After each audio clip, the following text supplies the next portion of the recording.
Good evening, everyone. Welcome to the Veterinary Leadership and Practice Ownership panel.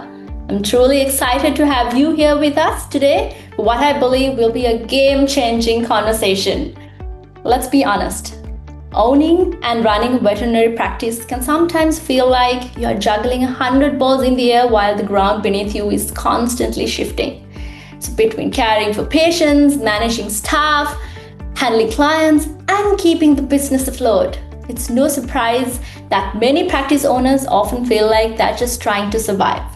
So our conversation tonight is about shifting gears from survival mode to leadership mode. It's about finding practical solutions that empower practice owners to thrive, not just get by.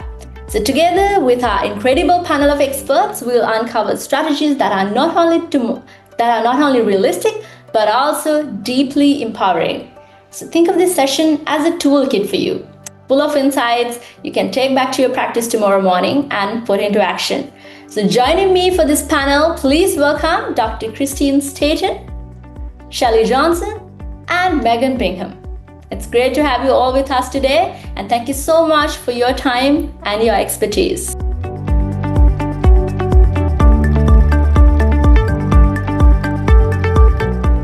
Dr. Staten, you have grown your practice into a thriving multi-location business with 50-person team, all while monitoring dozens of students each year.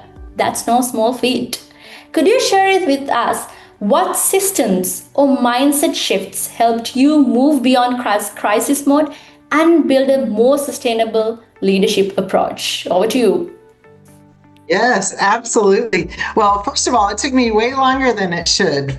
And the two, Shelley and Megan, could probably helped me a whole lot in my earlier days. It did take me a really long time. And I think ultimately, delegation became what was most important. I think when I first started my practice, and I think when most people first start their practice, you really should make most of the decisions because you've got to figure out what you like, what you don't like, what systems work, what systems don't work. And then you've got to outsource, you've got to delegate, you've got to get experts in that know a whole lot more than you do. And I think surrounding yourself with people that know more than you do is humbling initially, but definitely the right decision. And so that was kind of the pivot that I needed. And once I started to do that and just saw how amazing it translated into success of the practice, success of the people in the practice, and better care for the clients, better care for the patients, better for my mental health, then it was easy to kind of snowball and continue to do that as I moved along. And I've got a pretty awful example to tell you what an awful manager I was at the beginning.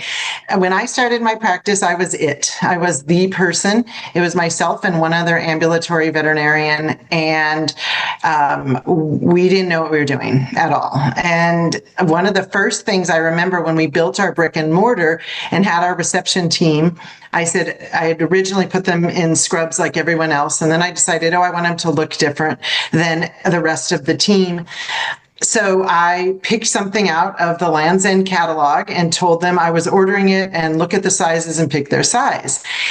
And hours later, they came back to me, my reception team, and they had tagged other things in that catalog. It was a paper catalog back then.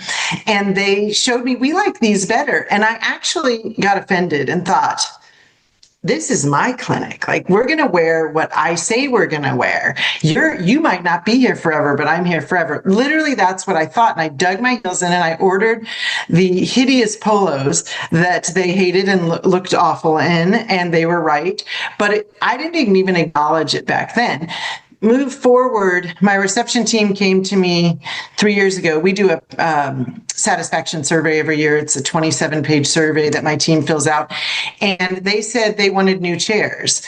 Well, I just handed them a credit card and I said, get whatever chairs you want. There's 2 rules. 1, you all have to agree, and 2, they have to match.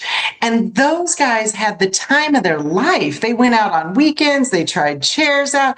They ultimately bought chairs. They assembled them themselves. They're never going to complain about those chairs. They picked the chairs they wanted. And it was out of my hands. Why should I pick the chairs? Why should I pick the shirt? But it took me a long time to get from here to here. it's just a good example of learning leadership and learning how to pivot because you have to at a certain point. Thank you so much, Dr. Staten. And I love how you spoke about shifting your mindset and creating a balance as a leader by delegating and all of that. Right, Shelley, turning to you.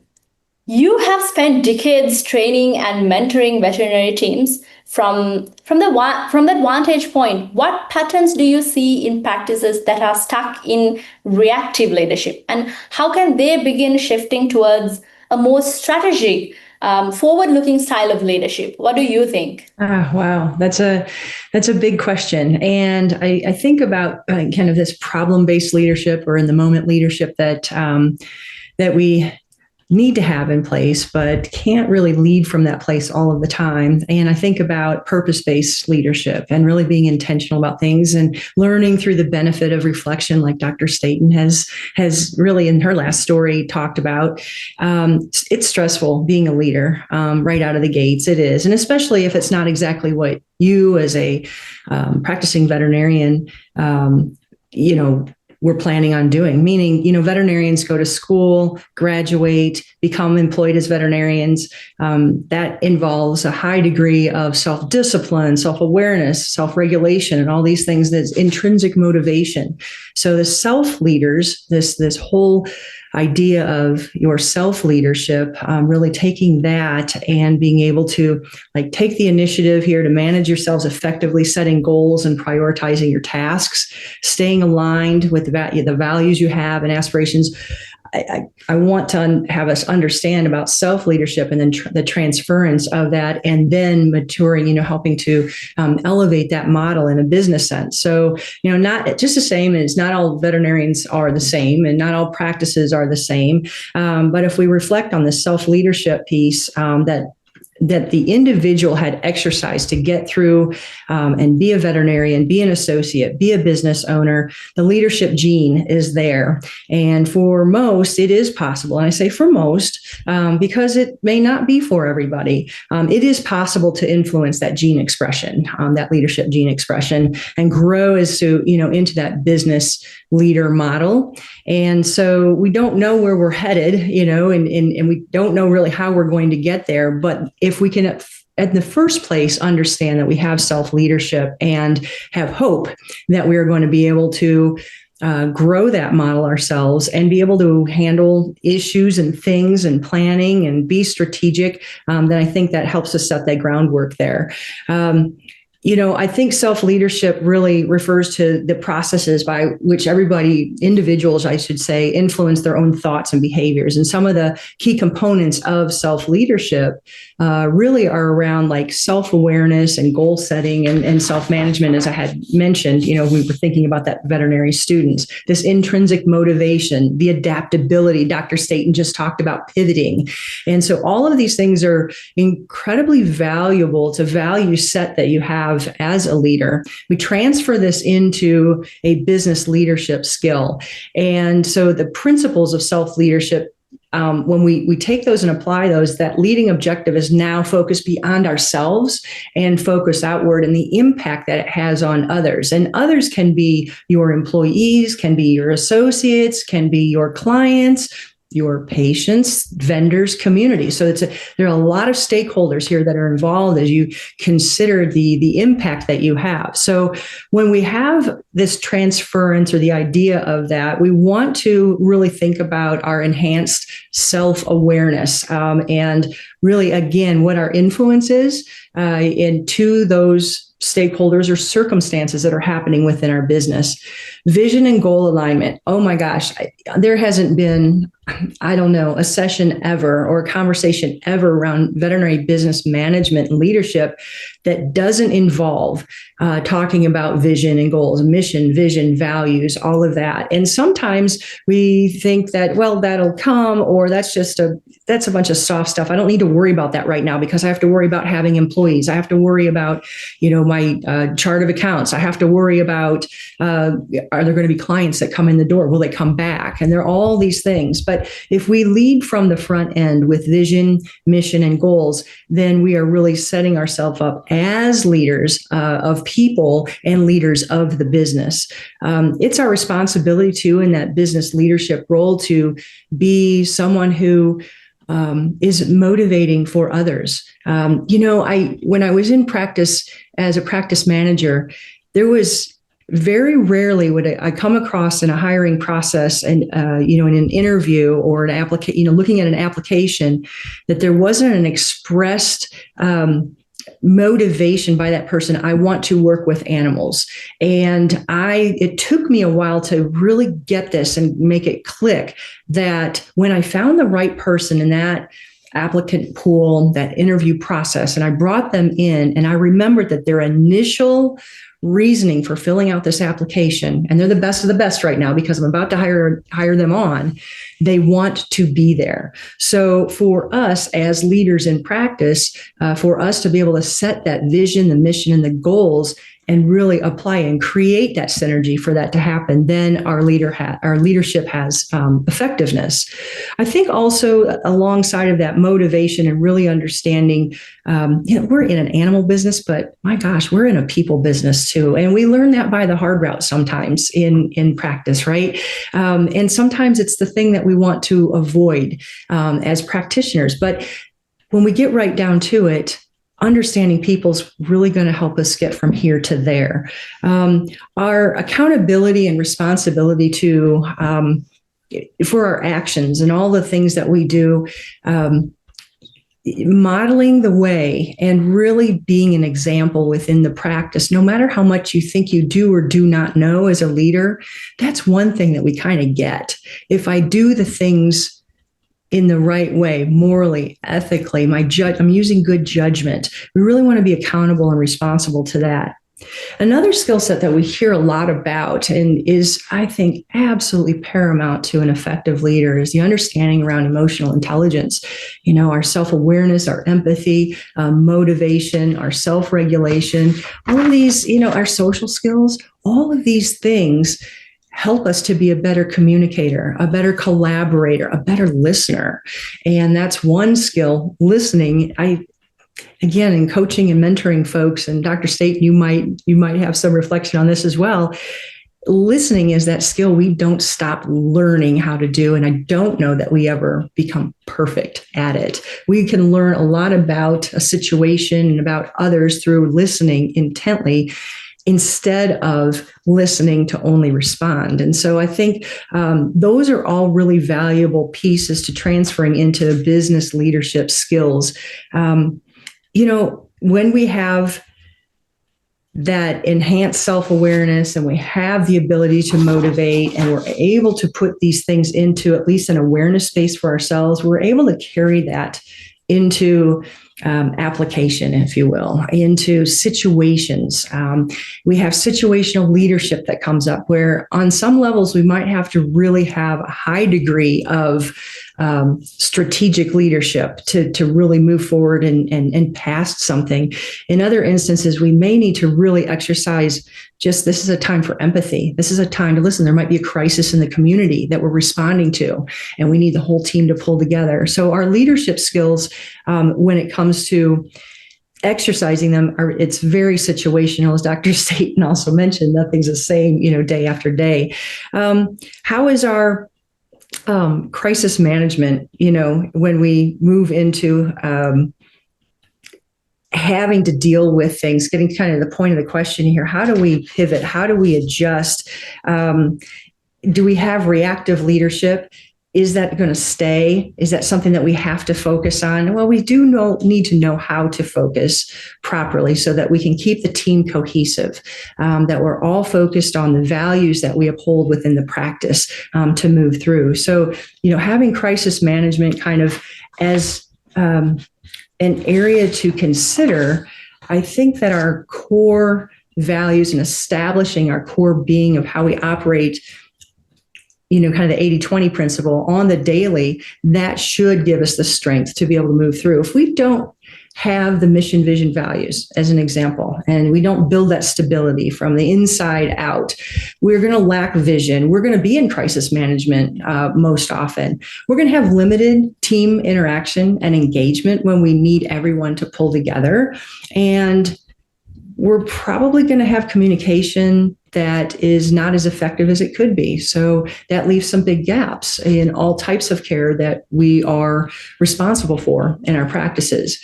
And then along with all of that, if we don't have that mission and vision and values and really that stability of leadership, we're going to have folks who are going to be resistant to change.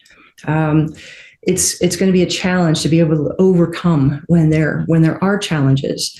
So if we're able to think about the things that we don't want to have that I just talked about and think, wow, I really want I want a harmonious workplace. I want a focused workplace. Thinking about exercises to do to align your mission, vision, and values. Mission, those are the things that we're currently doing today that we are our present day purposes. And our vision are those things that we aspire to be. Our values are those non-negotiable things, commitments that we have in the way that we're treating our employees, our clients, our patients, our vendors, our community, etc. Any of our stakeholders, these are non-negotiable. Recently, I was in a session, well, it was a couple months ago, and I think, Megan, you were there. And one exercise I love to do when I'm working with a group of veterinarians or any leaders, actually, is I ask them, go through and talk about mission, vision, and values. And in doing that, sometimes we get a glazed over look, like, okay, that's interesting, but not really. And so what I usually do is say, okay, we're going to take a moment. We'll take 2 to 3 minutes here and just write down your top 5 non-negotiable values that you must have in place in your practice every day. Wow. So let's take 2 to 3 minutes. The room is just completely quiet. There's probably 150 people in the room. And so they're doing this. It's a very, very simple exercise, but it's something that I encourage us in our own quiet moments, if we have those, to be able to see where we stand with our own value system. And this is kind of, putting things in check for ourselves. At the end of that exercise, what I do is I ask the brave souls who are willing to share in this big room, hey, anybody want to share one of their values? And they start shouting them out. And this is the only time that I really encourage plagiarism. It really is, because 2 to 3 minutes isn't very long, but there might be some values that people are sharing that you're thinking, yes, that's what I want. That's what I want to help build my culture in my practice as well. So they end up walking away with usually a list of 5 or 8, but you can too. If you take a look at where you started, whenever that was in your business ownership or business leadership role, and do that exercise. And you can check in with yourself from time to time and revisit that. Leadership should really articulate clear messaging, a compelling vision that outlines our long-term goals. How do we adjust our strategy? How do we move forward when we are in a reactive state? Again, we want to build a stable foundation of the things we believe in, a leader should look like, what I want my leader model to look like. We want to perhaps foster proactive communication. We want to encourage open dialogue, perhaps, in our practices. And this is at different levels. This is from whether you have a hospital of 5 employees or you have a hospital of 50 employees and several different units that within departments within the team. Really being able to foster proactive communication. This is, during regular meetings, maybe you're having team, staff, or department meetings. It's not just to discuss issues, because we do know what that feels like, that there's just this ongoing complaint box, it seems. But this is a time where we as leaders can choose to create the environment to talk about strategic ideas and innovations. And so always provide an avenue for people to be able to voice their concerns or if they're having issues. But we want to help develop a space where they're positively contributing to the things that you're wondering and thinking about to move and advance the practice forward. So another thing that really can support getting folks, into better patterning, if you will, in these models is implementing, like training and development for the teams. And so with that, you can have situations that you're focusing that training on. And this, again, is just kind of doing drill, and working through things that may come up. And many of you are probably doing this but are you ready to take it to the next level and identify even maybe trickier situations or things that may be a little bit obscure? Get people thinking and using their imagination and innovation. That really raises the level of energy. Encourage that collaboration and the collaborative problem solving too, where you can. We know that we have team members that are very good problem solvers, but they may act hastily or very, very quickly. So kind of going back to the training and development, what can I do as that leader to help them develop so that they may be less reactive and really have a handle on their impulsivity when being able to solve problems and interact. Allocate resources, I think, is another thing. It's tough because resources just sounds like expenses, and it sounds like more that's going to have to come out of what my profits are. And that may be the case. But if we're planning our training and our development, and we are taking a look at what is going to be needed to have a good strategic plan in our practice, strategic initiatives, then there are resources that you'll need to use and plan for to be able to carry that through. So dedicate time and budget to strategic initiatives and that planning piece. And I think that if we do those things, then we're going to have less reactive situations and we're going to have more opportunity to be proactive within our practices as leaders. Thank you so much, Shelley. I love how when you reminded how important it is to have a proper vision, mission, and values to empower yourself as a leader. All right, Megan, I like to turn to you. You have had the unique experience of working with both small clinics and large hospital groups. So in your view, what operational bottlenecks most often keep practice owners stuck in survival mode? And what practical steps that can take to overcome from those challenges? Over to you.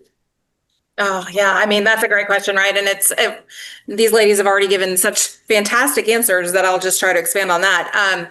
I think that it starts back in vet school, right? It's a little bit of a disservice. Vets come out and they're ready to fix cats, literally and physically, right? Like this is what we're trained to do. But then they become practice owners and maybe you've never looked at a balance sheet. You have no idea what a P&L is. You have no HR training. You think it's okay to drink with your employees or, there's the list of things that happens that you just think is okay. And so it's really about, like we said, surrounding yourself with experts that you can go to, that you can depend on for answers, and also delegating, right? We have already talked about that. So I think that so often, and I'm not knocking it, right? But like, just because someone's really good at putting in a catheter doesn't make them a good leader. And so often we just elevate our lead technician, right? Because they're a right hand, we trust them, we know them, but they want to put in that catheter, right? They don't want to have the discussion with the technician who smells bad after lunchtime, right? So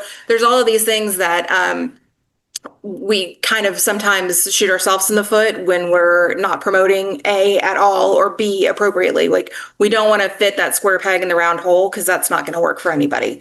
So I think a lot of it is knowing your staff, knowing your limitations. And I do agree when you're starting out your own practice, I want you to be able to log into QuickBooks and look at your numbers, right? I want you to be able to know your receptionist schedule and what that's going to look like and how the flow of your PIM system. But at the same time, like we got to let it go. And so I think delegating to people you can trust, setting them up for success. I'm not going to say, hey, Susie, you're in charge of the schedule. And then when she comes to me with a schedule, say, well, this is trash and start all over, right? I always wanted my team to know that, like, if you have a thought process, I'm going to support you. Maybe it's not how I would do it, but we can certainly talk about how you came about this, how we might do it differently. And then you're going to make it your own. So I think that having that trust, allowing them to do it, supporting them when they do come away with a process or a plan, I think is really going to be the key to your success. Thank you, Megan. I love how earlier conversation emphasizes how important it is to empower yourself as a leader. And in here, we talk about how you can empower your team to and build their trust and to understand how they see this process. So it's really nice. Thank you so much. And next, Dr. Staten, I'd like to come back to you for this one. So many practice owners struggle with delegation because they fear everything will fall apart if they are not directly involved, right? This is something that we have been talking so far. What helped you personally build the confidence to step back and truly trust your team? Well, not what should have, which was just I ran out of hours, right? So I needed to make some decisions about what I was going to do. And meeting with other leaders, with other CEOs of other companies, and learning how to be a CEO, which really was a hugely important role for me to be for my own team. To do that well, I had to delegate, but it was out of desperation that I started to delegate. It wasn't thinking, oh, how am I going to delegate next year? It wasn't strategic planning. It wasn't vision motivated. It was actually, I am treading water and I can't breathe if I need help. And luckily, there were people on my team that saw that and said, how about I do this? How about I do this? So not the right way. That's partly why I like talking to practice owners who are earlier in the practice owner journey, so I can tell them, delegate, outsource before you're drowning, before you're trying to tread water, and before you don't like what you're doing. So yeah, the motivator for me was probably not the best motivator, but it worked.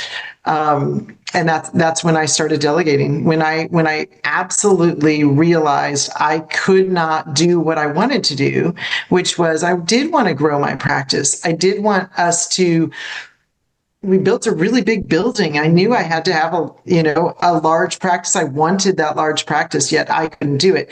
Also, the realization, I think, that I wasn't good at a lot of things. And Megan alluded to that, and so right. I wish you could have gone back in time and talked to me 15 years ago, because I assumed I was good at human resources because I did it, and I was horrible at human resources. And when I started to let someone else do it, I realized, oh gosh, I am bad at this. And I think the same is true with what Shelley mentioned about communication. I thought I was a good communicator until I saw other people doing it so much better than I did. And honestly, I'm a large animal veterinarian, so I'm out in a truck all day. So trying to manage my practice while I'm physically away from the building became impossible. Thank you so much, Dr. Seton. I think, as you mentioned, it is always great to look at great leaders and learn how to be a great leader, right? That is why we are having these expert panels in our session today. Before we move into our next question, I would like to share my screen, and I want to quickly share the complimentary gift I mentioned earlier.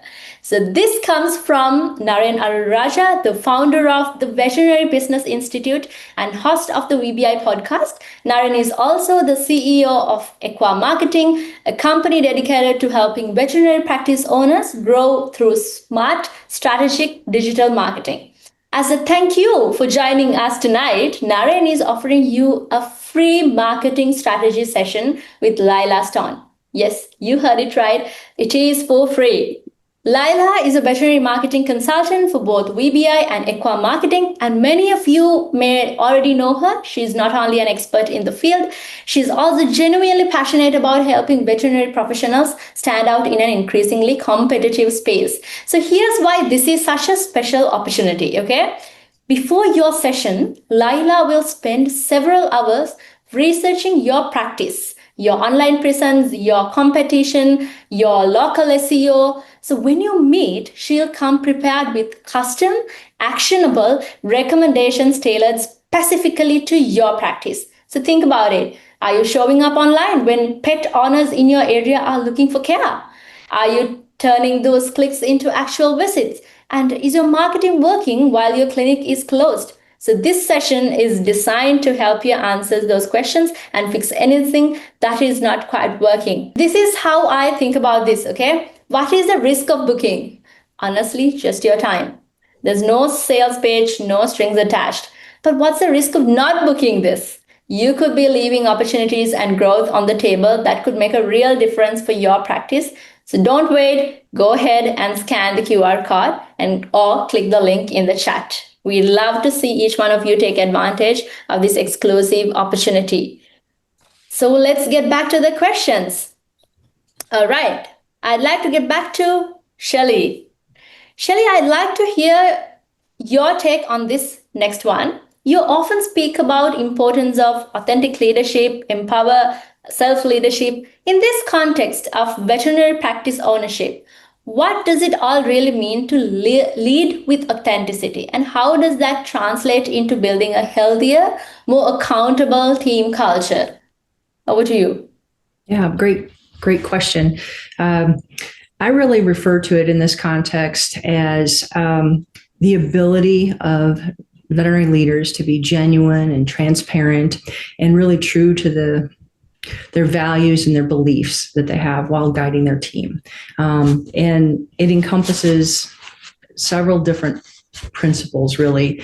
And I think, if we just stop and think about what it is to be genuine, to be transparent, to be true to those values, we're calling up some pretty deep stuff, right? And we don't always want to spend a lot of time there. We think the way that we're doing it is okay and take me as I am, et cetera, et cetera.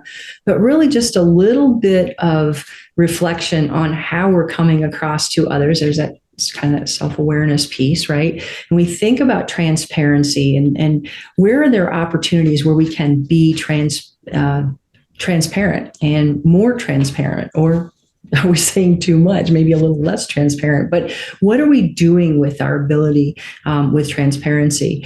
Authentic leaders really openly share information about their practice, about their successes, about the challenges that are happening in practice and their decision-making processes, right? This transparency really, this is key. We've heard the word trust brought up a couple of times so far. And this transparency really fosters trust within the team or within those relationships. So I've had the question, do I have to share everything? I'm just not comfortable with that. And the answer is no, you don't have to share everything. Identify what you are comfortable with sharing. Establish some patterns that are consistent with what types of things you're sharing and when you share them. Make it a regular part of practice. They will then, the recipient of that information, they will get to recognize the consistency, and that reinforces the trust in them as well. And of course, when we're transparent, we're sharing data and facts about the practice or marketing strategies, or we're talking about patient data. I mean, there could be any type of information that we're sharing within the practice. We need to be truthful with that. So no padding the numbers or painting a picture that's maybe not quite true. Be real with it in that transparency. And that really aligns with the integrity, which is another principle to really be thinking about when we're thinking about being authentic. Adhering to, ethical standards. Aligning actions with values again. Leaders who demonstrate integrity set behavioral example of their own team. So if I go back to kind of reinforce what I said about modeling the way, this whole integrity piece is doing what you say you're going to do, and really being the example of the words that you've put out there in your actions as far as the value system. It might seem like a no-brainer or like, yeah, I already do that. There are some, really easy ways to talk about, really maintaining integrity. And I bring this up because we, in practices, veterinarians every day run into tough choices. There's a lot of decisions that happen, in a very short span of time, and then just times that by the number of hours in a day. And there are times when I think you as veterinarians think, I really towed the line on that. That was good, solid work. And I'm really proud of the result that I was able to influence there. And there are other times where it's a very tough decision, and it's not really the way that I had anticipated or expected things to go. I think both of those can be good examples to share with your teams in those team meetings that you're having, to talk about integrity, to talk about it's not easy work, and you can applaud their efforts in supporting that with their, examples they have in their own integrity, with what they're bringing to the team too. So I really like the topic of integrity and how we can really bolster that. It's hard for us to say, I did this really well. It's hard for us in the veterinary space to do that more times than not. But these are important trust building and trust maintaining activities, I think, that are very healthy for your practice when you're leading with authenticity, empathy, and connection. Oh my gosh, if we throw either one of those out the door, what are we going to have left, right? We're going to be doing a lot of our work alone by ourselves. Authentic leaders really must understand the importance of the emotional intelligence components, right? And empathy is a piece of that. It's wired into that. Really, we want to be attuned to the needs and the ones I like to really phrase it this way: the needs, values, and motivations of others, and really being able to get that through our empathetic listening and activity. Creating supportive networks for the groups of people that you are leading or that you influence. It's interesting when we think about that word influence. It can be for good or for evil, right? But influence is what a leader does continually.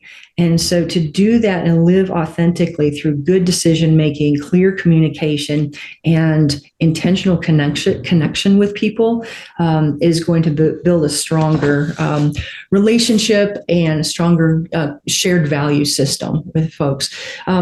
Confidence and humility. I love the idea around humility and the examples that we can have and that show up where maybe things didn't go quite right, or maybe things could have gone better, or maybe somebody did something and I have to confront them about it. How can I be a very fair and authentic leader to be able to have these conversations around squaring up, if you will, to those truths? So it took me a while to really learn this way back in the day. And it was a good thing to learn to say, I was wrong. This didn't go as I had envisioned. Let's take a step back and start equipping myself with those phrases that would enable us to reset quickly and with trust in place. So really having that humility as a leader helps in that authentic framing. Individuality and diversity. I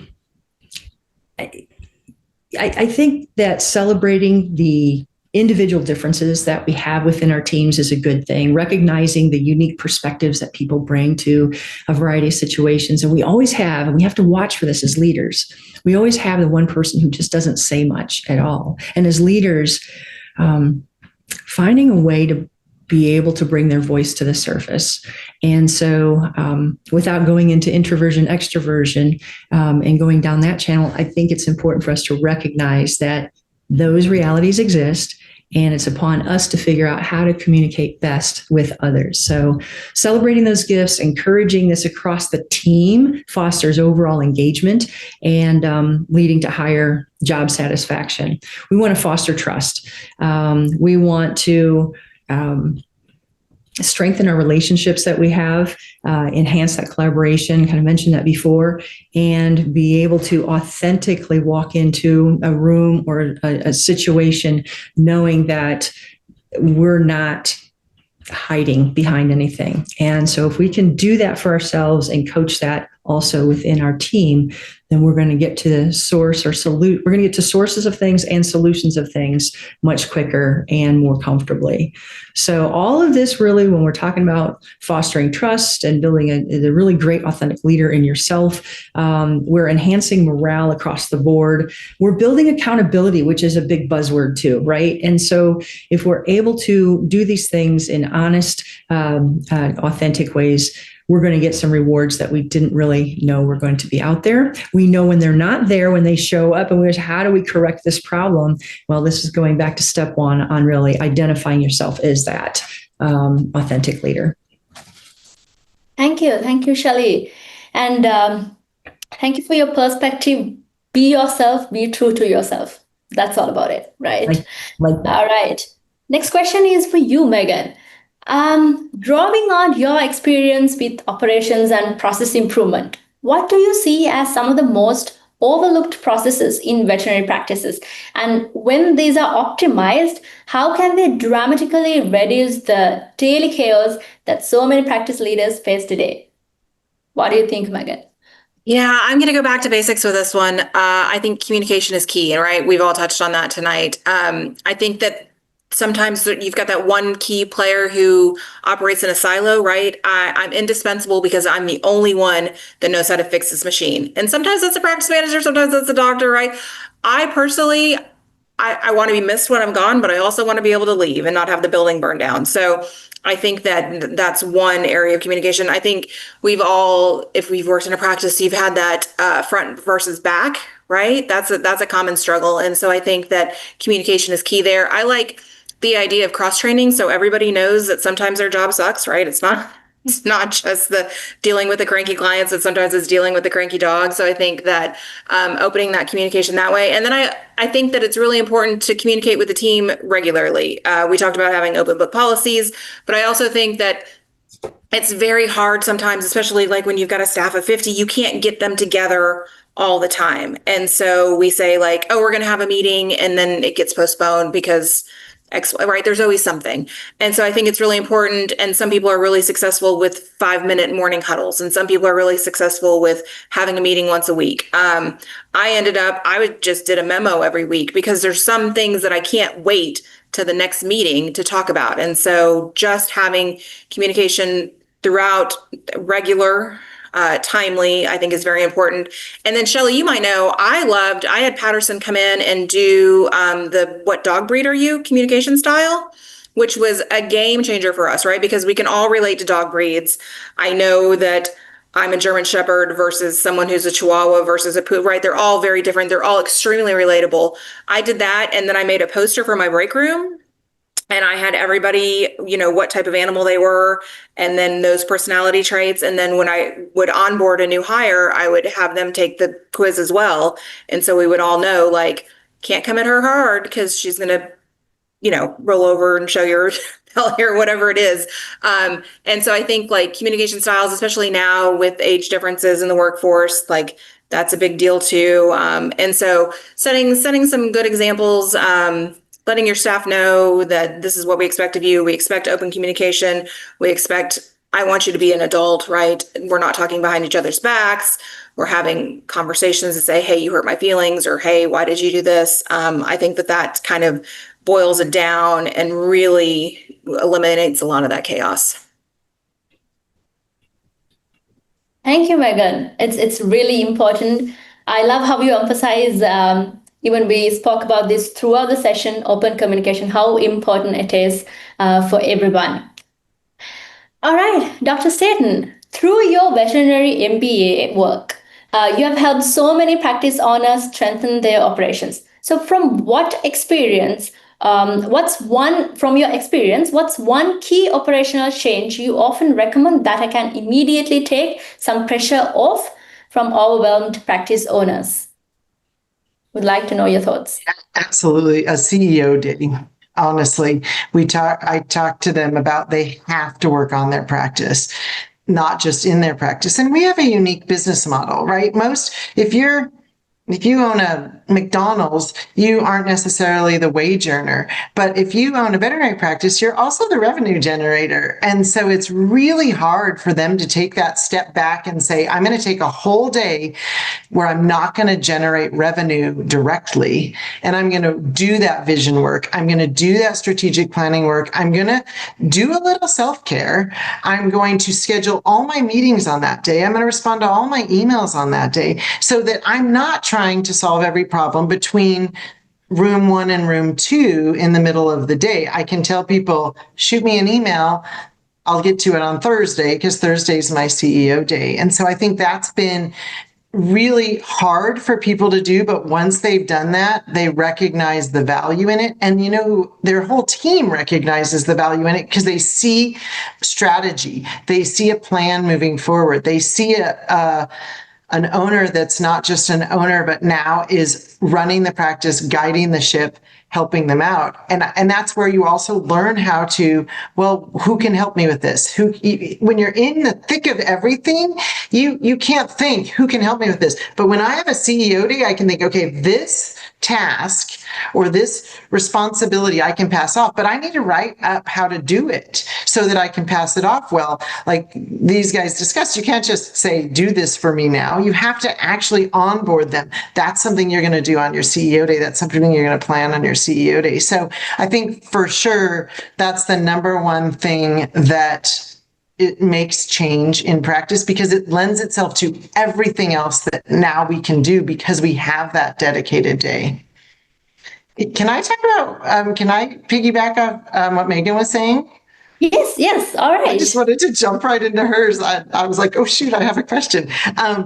One of the things that we did, because we had all the struggles you described for the back versus front, is we have a call center. So we have an incoming call center. We just have a room in our hospital where our receptionists live.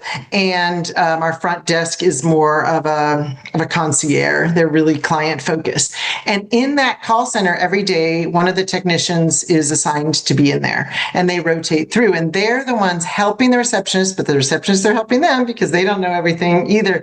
They're answering all those client questions. They're filling all those prescriptions. They see each other working, and they see how hard each job is, and the respect for the positions starts to really change. It was a dramatic change in our practice. We've done this now almost 10 years, and we've just seen the respect for each other totally transform. And that's all you need to do, is let them kind of walk in each other's shoes. Like you said, cross-training. In our case, we're not cross-training, but we're having them have to work together to get problems solved and realizing how important they are to each other. So I think, this all leads to the trust building too, right, Dr. Staten? It helps with that trust, that credibility and rapport.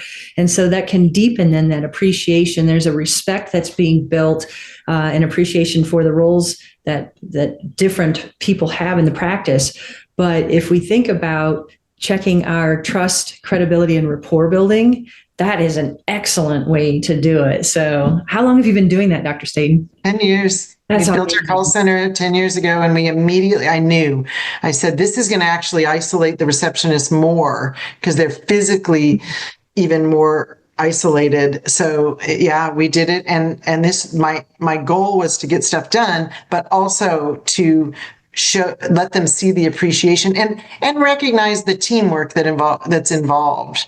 Right. So yeah, it's been wonderful. And really, if you think about it, at least I think a receptionist is a client advocate, a technician is a patient advocate, and those roles are very different in every single situation. And so they're not going to think alike. But when they can say, how can we meet the needs of the client and the needs of the pet together, sitting next to each other in a room and literally figuring it out on their own, it's transformative. It is. And it's a great culture builder too. I would imagine that it really has a great impact on overall culture. Yeah, absolutely. Wow. I love this discussion actually.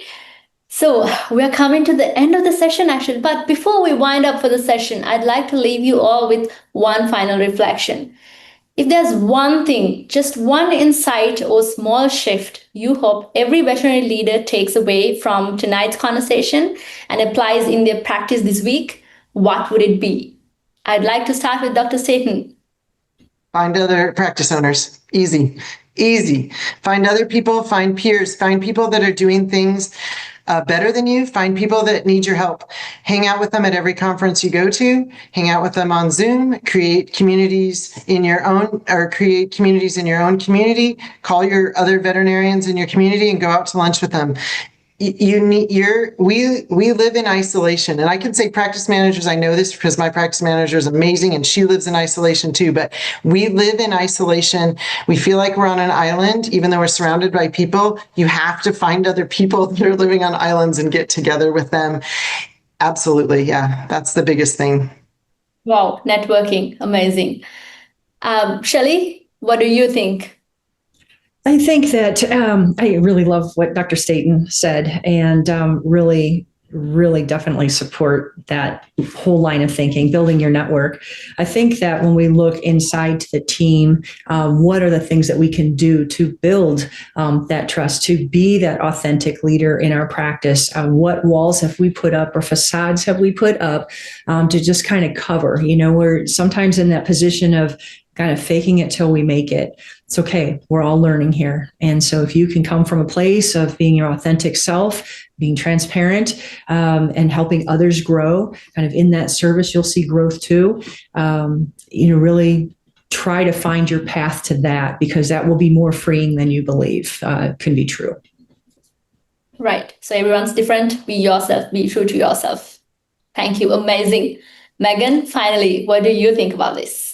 I mean, I was going to go with surround yourself with good people too. So I think from that, I will say, somebody asked me once, like, what goals did I set that were failures, right? And those were the ones that I created by myself in my office, head down.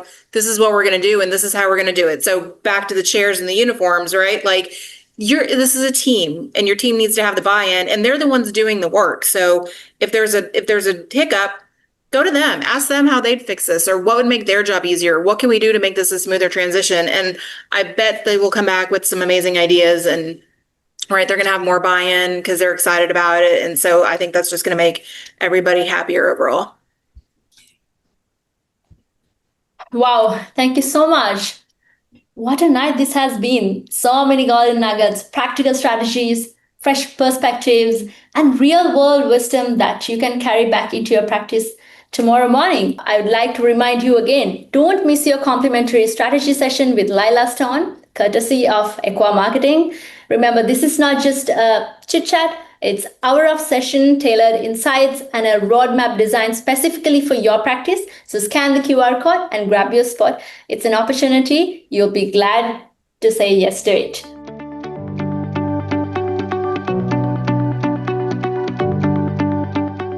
A huge thank to you, our phenomenal panelists, Dr. Christine Staten, Shelley Johnson, and Megan Bingham. You have shared so generously, blending best practices with passion and authenticity. If I had to sum up what you gave us tonight, it's this. You made the complex simple, the hidden visible, and the impossible feel doable. So thank you so much. And finally, to all of you who tuned in, thank you. You are the reason that we do this.